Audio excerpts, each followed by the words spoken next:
Para daw ganito na ang gustong sabihin na itong company ni Robin Padilla, yung publiko, tayo na mga kababayan, ang mga Filipinos, ang medyo kulang sa pagkakaintindi kay Padilla.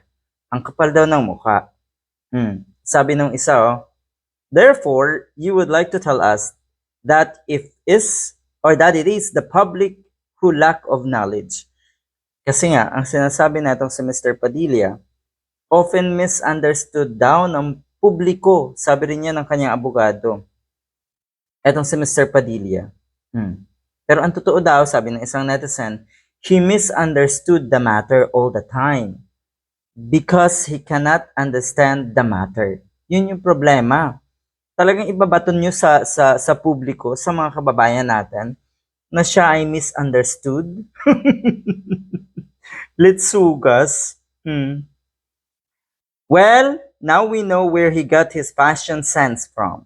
O, ayan. Ang totoo niyan, he misunderstood himself. Yan yung totoo. Kulang na kulang daw kasi siya sa dunong. Kaya ganyan ang kanyang mga pananaw. Padilla misunderstood, won't hesitate despite political risk. Yan ang sinabi ng lawyer na si Padilla.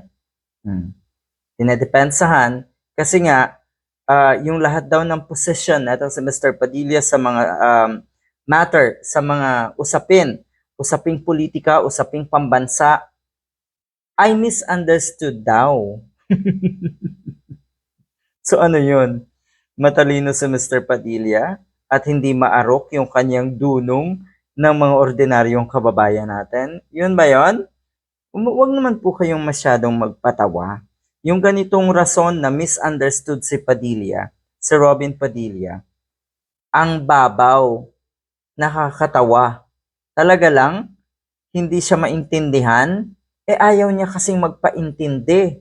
Kaya yan ang iniisip nyo. Eto na naman yung mga excuse nyo na misunderstood. Wow,